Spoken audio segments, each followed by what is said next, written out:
오늘은 말씀을 따르는 삶 제2강 주제는 진리입니다. 먼저 진리의 사전적인 뜻에 대해서 한번 찾아봤습니다. 진리를 사전을 찾으면요, 일반적인 뜻이라고 할 수 있겠죠. 참된 이치다. 또 언제 어디서나 누구든지 승인할 수 있는 보편적인 법칙이나 사실이다.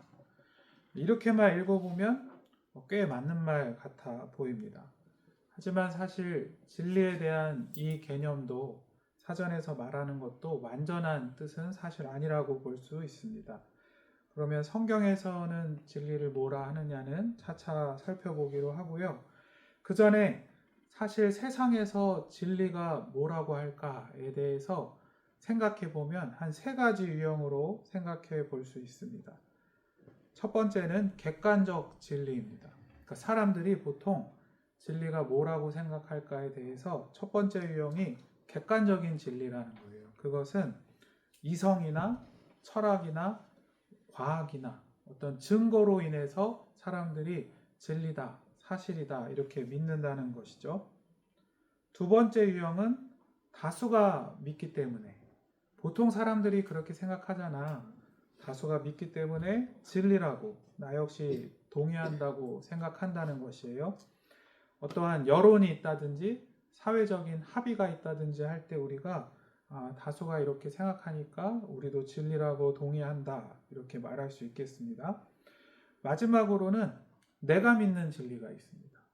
요즘 사람들이 많이 주장하기 시작한 건데요. 내 느낌이나 내 경험, 내 생각이 이러니까 이게 나한테는 진리라는 거예요. 이러한 입장도 있습니다.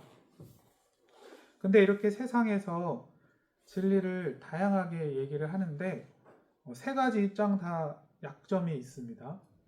첫 번째로 객관적 진리는 어떻게 보면 사전에서 말한 진리 뜻에 제일 가까운 것 같기도 한데, 예를 들면 이제 해가 동쪽에서 뜨는 건 진리예요. 왜냐하면 우리가 천일 동안 어제도 관측해 처음에 발견한 사람들이 매일매일 똑같은 시간에 어제도 관측해보고 이틀차, 3일차 계속 과학적으로 관찰을 하고 추적을 해봤는데 해는 분명히 동쪽에서 떠요. 나중에는 이제 또 지구가 자전한다는 거, 뭐 공전한다는 거, 뭐 태양계에서 태양의 위치 이런 것까지 다 계산하고 생각을 하면서 우리가 보기에 태양은 동쪽에서 뜨는 것이 맞다 이렇게 했겠죠. 근데 사실 이 객관적 진리라는 것도 우리 마음에 되게 와닿을 수 있지만 완전한 것이 아닙니다. 완전하지 않은 이유는 두 가지가 있는데요. 인간이 완전하지 않기 때문입니다. 어쨌든 인간이 이성을 사용하고 과학을 사용하고 증거를 모아서 진리라고 주장하는 것인데, 사실 모든 인간은 아담과 하와가 죄를 지은 이후에 하나님의 형상을 완전히 갖고 있기보다는 깨어진 형상을 갖고 있습니다. 인간은 완전하지 않고요. 또 두 번째로 인간이 죄를 지은 이후에 창조 세계도 완전하지 않습니다. 하나님이 처음 창조하신 세계에서 다소 깨어지고 망가진 부분이 있습니다. 그래서 로마서 8장에는 이런 말씀도 있습니다. 로마서 8장 22절 말씀인데요. 피조물이 다 이제까지 함께 탄식하며 함께 고통을 겪고 있는 것을 우리가 아느니라. 좀 표현이 어렵지만 피조물, 모든 하나님이 창조하신 세계라는 것도 구원을 온전히 받기까지, 예수님이 다시 오셔서 이 세상을 완전히 새롭게 하시기 전까지는 함께 고통을 겪고 하나님의 구원을 기다리고 있다는 거예요. 그래서 객관적 진리라는 것도 사실 인간이 완전하지 않고 하나님의 창조하신 세계도 깨어져 있기 때문에, 죄악된 세상이기 때문에 그 안에서 아무리 인간이 이성과 과학으로 진리를 만든다고 한들 부족하기 마련입니다. 두 번째로 다수가 믿는 진리가 있어요. 군중심리라는 말 잘 아시죠? 여론몰이라는 말도 아실 겁니다.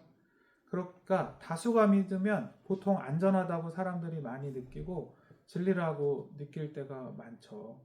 뭐 저도 이제 권사님들 만나보면은 요즘은 결혼하면 누가 며느리한테 잔소리해요. 요즘 그러면 큰일 나요. 진리잖아요. 그러니까 그렇게 유익이 있을 때도 있긴 해요. 근데 군중심리라는 말도 있듯이 집단도 인간은 연약해가지고 많은 사람들이 모여 있음에도 불구하고 함께 갑자기 어리석은 내용을 그냥 다 믿고 결정하기도 합니다. 대표적으로 사회나 이단에 빠진 사람들이 그렇죠. 그 안에 있을 때는 다들 이게 우리 교주가 참된 진리라고 믿고 있지만 다들 옆에서 그러니까 본인들도 그렇게 착각하기도 하는 것입니다.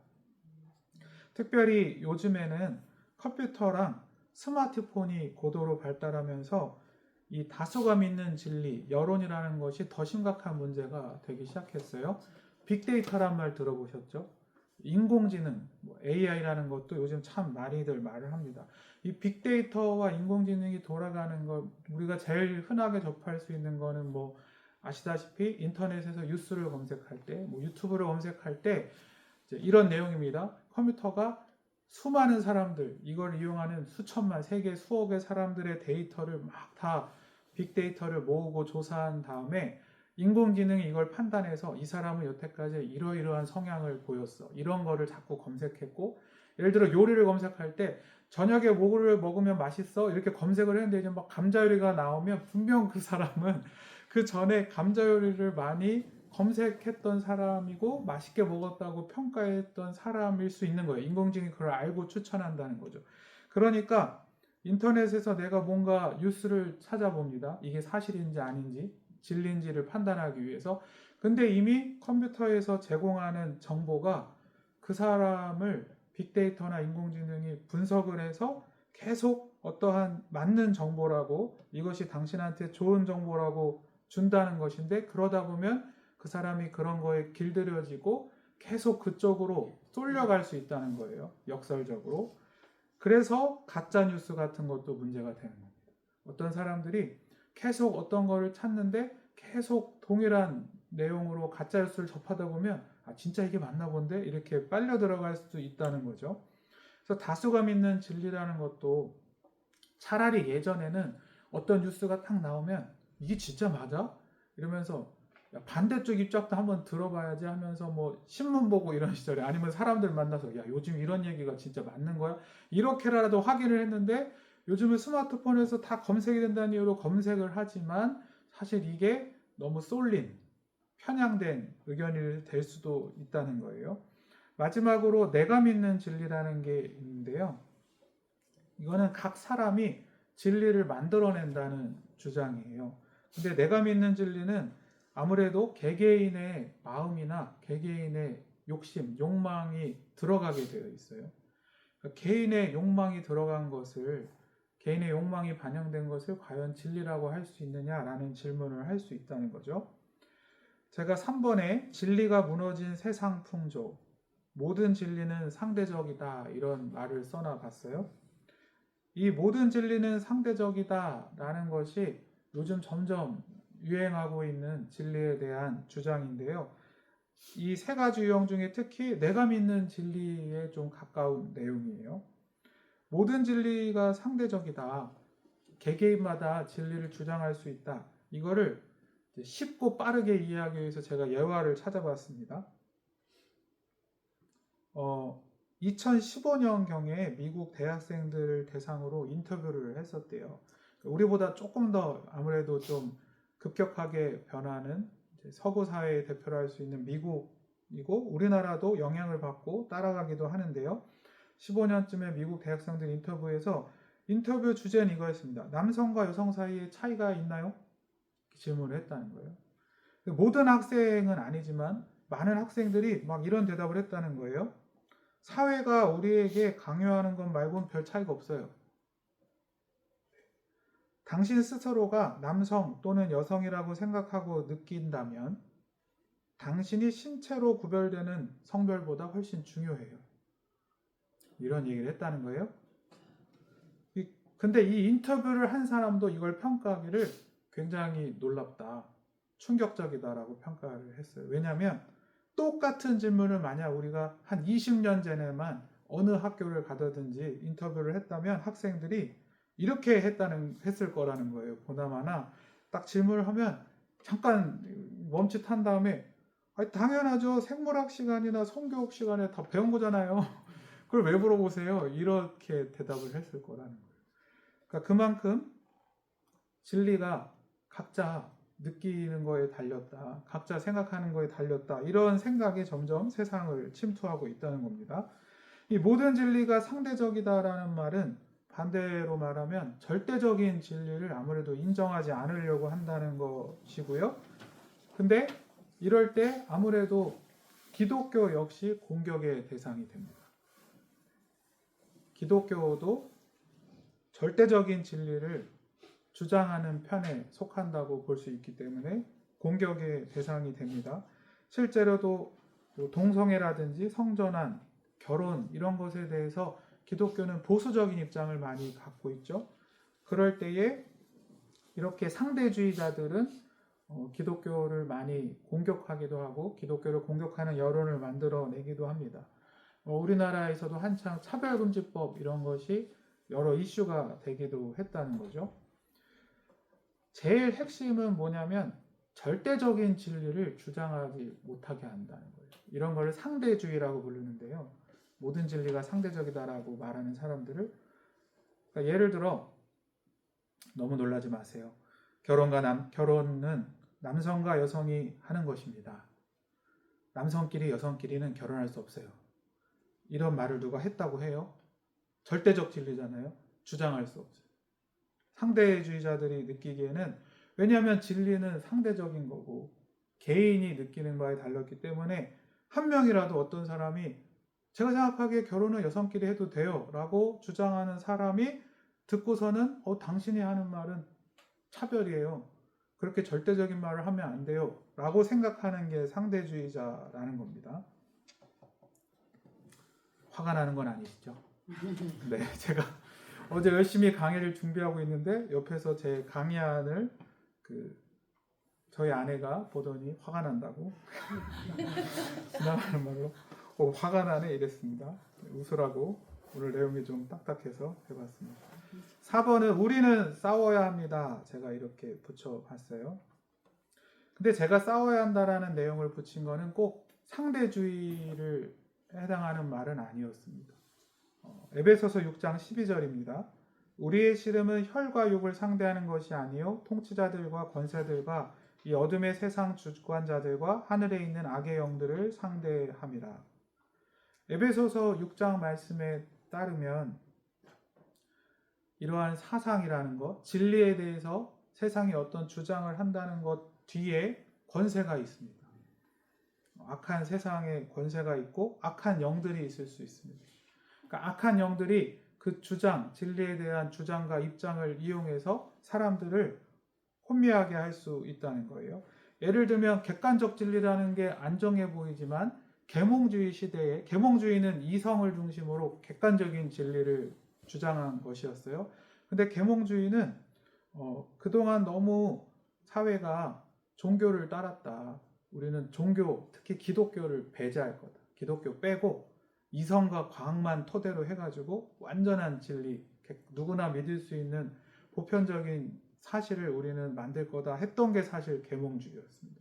그래서 계몽주의도 좋게 사용할 때는 중립적으로, 예를 들어 아까 얘기했듯이 태양은 동쪽에서 떠요 라든지 사람들에게 유용한 어떤 사실, 기술 이런 것을 공유할 때는 유익이 됐지만 악한 영들이 뒤에서 그 계몽주의를 가지고 또 사람들의 마음에 마치 하나님이 필요 없는 것처럼 혹은 이 세상에 보이는 것이 전부인 것처럼 사실 우리가 믿는 진리는 이성으로만 이해되는 것이 아닙니다. 믿음으로 이해되는 것이죠. 그래서 우리는 싸워야 한다고 에베소서 6장은 말을 하는 것입니다. 고린도후서 10장 4절부터 5절까지의 말씀입니다. 우리의 싸우는 무기는 육신에 속한 것이 아니요 오직 어떠한 견고한 진도 무너뜨리는 하나님의 능력이라. 모든 이론을 무너뜨리며 하나님 아는 것을 대적하여 높아진 것을 다 무너뜨리고 모든 생각을 사로잡아 그리스도에게 복종하게 하니. 네. 여기에서도 우리가 싸움을 하는데 진리에 대해서도 싸움을 하겠죠. 그것은 단지 육신에 속한 싸움이 아니라고 이야기하고 있습니다. 사람은 영혼이 있고요. 또 하나님께서는 영원한 세계를 원래 창조하셨습니다. 보이는 것이 전부가 아니고 여기도 견고한 진이라고 나오는데 사단은 끊임없이 견고한 진처럼 진리에 대한 어떤 주장을 통해서 또 인간들을 하나님을 떠나게 만들거나 또 하나님이 아닌 다른 진리를 추구하게 만들거나 할 수 있습니다. 그것을 성경 말씀은 하나님 앞에서는 그 어떤 이론도 절대적일 수 없다. 그 이론을 무너뜨리며 또 하나님보다 높아져 있는 것들을 하나님께서는 다 무너뜨리고 오직 예수님께 모든 진리가 복종할 수 있도록 하기를 원하신다라고 얘기하고 있습니다. 그렇다면 우리는 말씀을 따르는 삶을 주제로 가고 있는데요. 성경 말씀이 또 하나님께서 말씀하시는 진리는 무엇일까요? 먼저 말씀이 진리입니다. 시편 119편 160절 말씀입니다. 주의 말씀의 강령은 진리이오니 주의 의로운 모든 규례들은 영원하리이다. 고린도후서 6장 7절입니다. 진리의 말씀과 하나님의 능력으로 의의 무기를 좌우에 가지고. 말씀이 진리입니다. 말씀이 진리라고 할 때 중요한 거는 우리도 말씀을 너무 안 읽고 다 아는 게 아닌데 너무 확고하게 내가 기독교의 진리를 알고 있다고 생각할 때가 있어요. 성경 말씀을 많이 읽으셔야 됩니다. 그리고 말씀은 말씀 안에서 풀이된다는 말이 있거든요. 그리고 말씀은 성령님께서 깨닫게 하신다는 말이 있습니다. 그러니까 우리가 말씀을 많이 읽고 하나님이 주시는 말씀을 점점 깨닫게 되면 이 세상을 볼 때도 하나님이 주시는 지혜로 정말 진리로 분별하고 무엇이 옳은 것인지 잘 구분할 수 있게 되는 것입니다. 두 번째로 예수님이 진리이십니다. 요한복음 1장 14절 말씀입니다. 말씀이 육신이 되어 우리 가운데 거하심에 우리가 그의 영광을 보니 아버지의 독생자의 영광이요 은혜와 진리가 충만하더라. 요한복음 14장 6절입니다. 예수께서 이르시되 내가 곧 길이요 진리요 생명이니 나로 말미암지 않고는 아버지께로 올 자가 없느니라. 아멘. 예수님이 진리라고 하십니다. 저는 이 말씀을 참 좋아하는데요. 예수님이 진리이십니다. 안 일어나야겠지만 상대적 진리의 시대에도 막 오고 있다고 했잖아요. 엄마, 동거가 뭐가 잘못이야? 내 생각에는 결혼 안 하고 동거하는 것도 괜찮다고 생각해. 나는 그걸 진리라고 믿어. 하는 시대가 올 수 있습니다. 우리나라에서도 꼭 저도 조심스러운데 동성끼리 결혼을 해야 돼요? 여자끼리 결혼할 수도 있는 거예요. 생각을 폭넓게 해야죠. 엄마 이렇게 할 수도 있는 겁니다. 그런 거를 우리가 맞닥뜨렸을 때 아니면 뭐 교회 학교에서 우리 믿음의 자녀들이 막 선생님한테 애들은 다 이렇게 얘기하던데요 선생님 이게 진짜 잘못된 거예요? 라고 물어볼 수도 있는 겁니다. 이런 도전이 있을 때 예수님이 진리라는 것을 잊으시면 안 됩니다. 그 말의 뜻은 뭐냐면 예수님은 공의와 사랑이 완전히 하나 되신 분이었어요. 예수님이야말로 올바른 것과 사랑이 하나 된 분이었습니다. 예수님은 옳고 그름에 타협이 없으셨습니다. 분명히 공의가 있으셨어요. 그러나 예수님은 사랑이셨습니다. 그러니까 우리들은 자칫 교만할 때 보면 그렇게 싸워였고 우라통이 터지고 야 너가 그래도 권사 아들인데 왜 그런 말을 해 이렇게 마음속에서 막 나올 때도 많죠. 근데 사실 예수님이 이 자리에 계셨으면 진리를 어떻게 가르쳐 주셨을까를 생각해 보세요. 삭개오가 예수님 만났을 때 예수님이 삭개오가 어떻게 살았는지 왜 모르겠어요. 삭개오야 너가 나라를 팔아먹고 세금을 그렇게 많이 걷어가지고 그래도 되겠니라는 말을 왜 예수님이 하실 수 없었겠어요? 그러나 예수님은 진리이셨고 삭개오의 친구가 되어주셨었죠. 그래서 그 삭개오의 마음에 공허함이 있다는 것을 아셨고 아무도 사랑해주지 않고 미워하는 삭개오를 향해서 하나님만 주실 수 있는 사랑을 주셨을 때 삭개오가 무너지고 스스로 회개했습니다. 그러니까 예수님이 진리라는 말씀을 우리 기독교인들은 꼭 기억하고 말씀으로 진리로 잘 무장한 다음에 내가 예수님처럼 이 진리를 붙들고 세상에 나가서 사랑으로 참된 공의로 이렇게 잘 살겠다는 우리 모두가 되었으면 좋겠습니다. 마지막으로 성령님이 진리이십니다. 요한일서 5장 6절 말씀입니다. 증언하는 이는 성령이시니 성령은 진리니라. 이 말씀도 참 우리에게 힘이 되는데요. 우리도 헷갈릴 때가 있어요. 그리고 알면서도 말을 하기가 너무 어려울 때가 있어요. 혹시나 뭐 상처받을까봐, 아니면 싸움이 될까봐. 그렇지만 뭐 예를 들면 이런 거죠. 내가 오랫동안 1년 동안 누군가 친구를 전도하려고 계속 기도하고 있었어요. 근데 이제 친구가 이제 드디어 이제 전도자치 시즌이 와서 내가 오늘은 오라고 말을 해 1년을 기도하고 말해야지 하고 있는데 마침 그날 사단은 그날을 정확하게 알 때가 있죠. 친구가 딱 오더니 야 나는 날 때부터 불교시단데 불교는 불교대로 구원받는 거고 기독교는 기독교대로 구원받는 거. 너 혹시 나한테 종교에 대해서 이래라 저래라 절대 하지 마. 이런단 말이에요. 우리는 이미 마음속으로 이 진리 아닌데 예수님이 내가 길이요 진리요 생명이라고 하셨는데 알고 있어요. 근데 이제 말이 안 나오는 거예요. 여기서 말을 해봐야 분위기는 깨빵 나겠지, 싸움 나겠지, 다시 친구로 못 만나는 건 아닌가? 이렇게 별 생각이 다 들죠. 근데 뭐 그날은 뭐 일단은 그냥 잘 넘어갈 수 있습니다. 근데 또 하나님께 그러면 정말 얘는 싹 전도 이제 리스트에서 싹 빼고 얘는 이제 영원히 가망이 없는 애 이래야 될까요 우리가? 저도 그런 사람들 많아서 많이 전도해봤어요. 물론 그때가 하나님의 때가 아니었을 수는 있습니다. 그때 저에게 주신 하나님의 지혜는 뭐냐면 우리 안에 성령님이 계시다는 거였어요. 성령님 자체가 진리이십니다. 그래서 계속 기도하는 거예요. 성령님께 지혜를 달라고.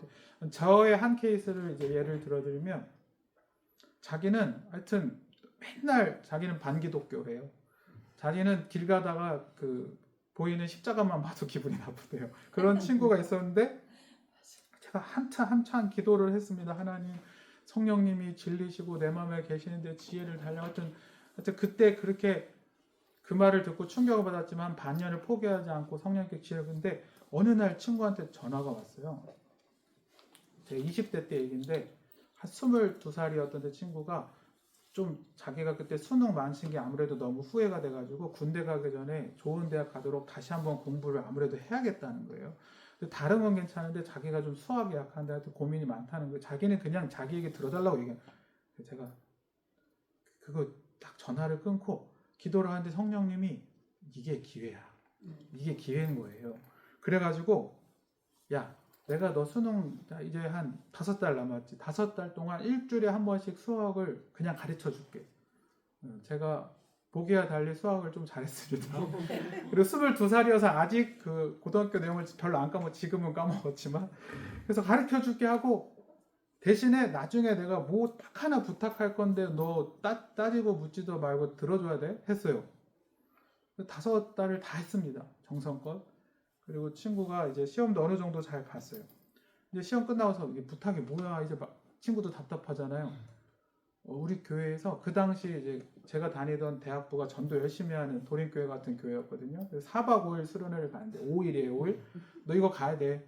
중간에 도망가는 거 없어. 수련회비 내가 다 완납했어 나. 뭐 어떡하겠어요. 5달 동안 왔는데 그 수련회에서는 예수님 영접 못했는데 그 뒤로 한 3년 뒤부터 예수님 믿기 시작했어요. 나중에 교회 청년부 회장도 했어요. 지금은 만나면은 너가 나에게 영생을 준 게 제일 고맙다고 얘기를 해요. 그렇게 중고등학교 때는 만나기만 하면은 교회 다녀서 싫다고 싸우고 이랬는데 네, 그래서 성령님이 진리이신 겁니다. 그래서 우리가 이 세상을 살 때 진리가 점점 혼탁해지고 특히 이 상대주의의 도전이 거세고 이럴 일이 우리에게 없어야 될 것 같지만 또 믿음으로 살다 보면 진리로 산다는 것이 쉽진 않으나 또 이렇게 우리에게 말씀이 있고 우리가 닮아가야 할 예수님이 계시고 우리 마음속에 성령님이 계시기에 진리로 승리하신 우리 모두가 되시기를 소망합니다.